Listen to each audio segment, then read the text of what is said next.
Alrighty, Webby Dev Dum Dums. Here we go. When we left off last time, when we filled out our form, there were some errors.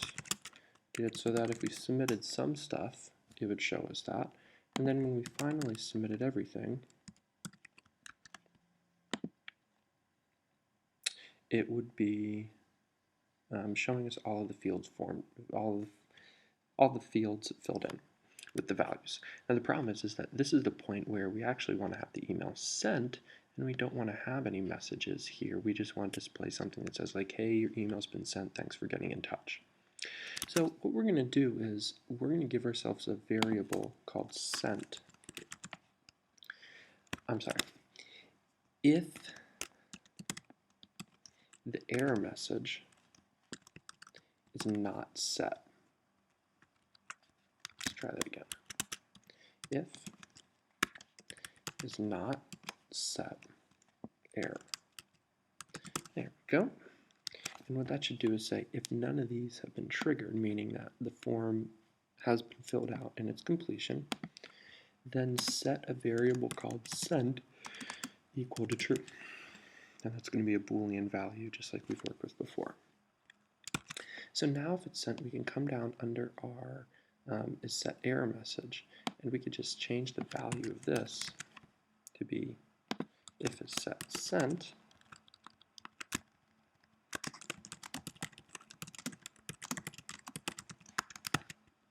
So now, of course, it hasn't been sent yet, but we're just going to try this out to see how it goes. So if we go back to our form, fill it out,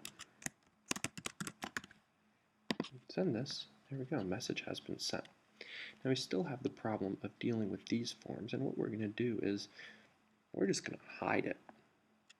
So instead of actually ending our if statement right here, we're actually going to change this to an else. Use a colon, because you see whenever we have a short code block, close it off and then have HTML in between, and we're going to set all of this to be inside of our else. And right after the form, we'll come down here, PHP endif, and we'll end the if statement that we started here. So if the message has been sent, display the message has been sent. If the message hasn't been sent, then display the contact form. Let's just go ahead and try this out again. Okay, so it still validates partially. Fill in other email, message has been sent. Now this is helpful, except that people don't have a link back to the actual form. So what we could do is underneath of this message right here, we're going to say return to the contact form. And the little trick here is that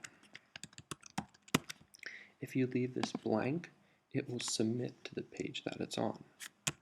Meaning that if we go here, got to fill it out again.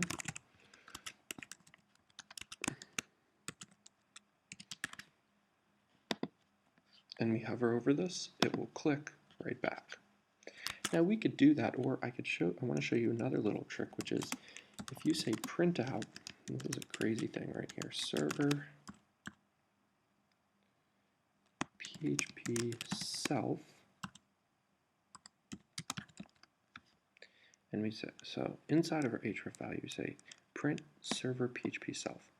Server, like post up here, is a global variable in PHP that gives us information, and you could look up IP address, you could look up what browser they're in, and if you were to just go ahead and Google that, you'd get all the different values, and one of them, PHP self, is the actual page that you're on. So there shouldn't be any effect to that or any change, except that it's a little bit more solid. Click it, your message has been sent, turn to the contact form. Great. So now all we have to do is add the PHP mail function inside of this if statement here. So we're just going to go ahead and bop this down to 2 lines. And we'll put our code for send mail here. Right? So before we get started with that, if you go over to the W3 Schools and just search for the PHP mail function, you'll get this reference here. And if we look at this, this is the mail function. These are the possible parameters that we have. And we only really need these first three. Headers is for doing things like sending who it's from, if you want to CC someone, if you want to BCC someone. And it also, let's see if it makes a message of it here. It could also do some things that are helpful. For example, if you want to send HTML emails, you have to notify that you've been sent in, that it's been sent in the HTML format. If you want to send attachments, things like that. So here we go. Notice that if you want to send an HTML email, meaning that it's just a little HTML and it shows up inside their browser, you have to set the header to be MIME type, what version it is, and then what language and HTML, etc. So that's a little bit more complex than we need. And really, if we're sending HTML emails, we should be using a free service like MailChimp or something like that. So for now, the only header that we'll use is we're going to say who it's from. And notice that from follows an interesting format, which is from : and then the email. All right. If we come back up and we look at who it's to, or what the subject is, notice that it doesn't have to say to or subject. The only one that does is from. And the reason is because you could send multiple headers, so it's important that you distinguish which one is which, and that's the format for that. So there we have it, and let's come back into our actual code here, and we'll say mail. We're going to say who it's to first, so we don't have a to here, so we could hard code it to ourselves. But if we're dealing with variables that may potentially change, it's kind of a good idea to include them higher in your form, just in case anybody wants to go back and edit them later. So what I'm going to do is I'm going to create the variable to up here, higher in the scope.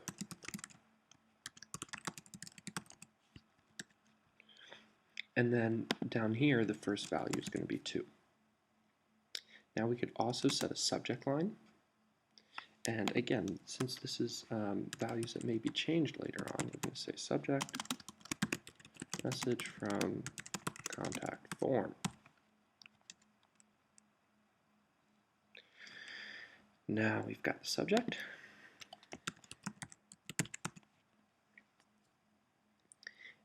And now we could put in, the next one's going to be the message. And that should be our message right here. And the for is going to be a little bit trickier. So let's actually set up our header here. Actually, since we're not going to be using any of the other ones, I'm just going to say, from. Let's set up from here. So what we have to do is we have to get from in the format of, from : email.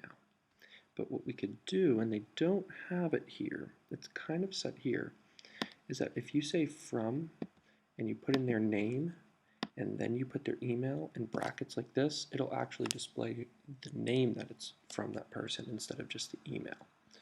So we could do that more advanced, but let's just, I guess for now, we'll keep it simple. I'll say from, and we will stick in the email right inside of there. So we'll concatenate that using $. For those of you who are more familiar with the plus concatenation, it's a dot concatenation in PHP. So we should have from, should say from, and then the actual email address of the person that submitted the form. So there we go. Let's go ahead and try this out. And I should mention here, there's no real way at this point to test if that mail function has truly been sent to the server and received. So we're just kind of hoping that by running this, everything's going to be fine and it will go through. And you know, it's not the best practice, but it's fine for where we're at now. So when we come back in, refresh our page, send that out, and it's been sent. So now I just have to go and check my email and see if it's come in. Now this is something that may take a little while depending on, what kind of server you're on, how long it takes your server to send out the email, whether you're using Yahoo or not, in which case you might not get this email till tomorrow. So there are some factors involved, but you should receive it pretty quickly. So after you send this form, jump over to your email and make sure that it's sent. Alright, so I did check my email to make sure that it was sent, and that's all good. You'll have to trust me on that and make sure that it works for you, but I did notice that even though we set the from message here, we forgot to include it as a parameter. So make sure that you add that back in, and then your email should be all good, set to go. It's validated. It shouldn't send the email unless you have everything filled in. And congratulations, you've now sent email with PitchBook. Good job, folks. Good job.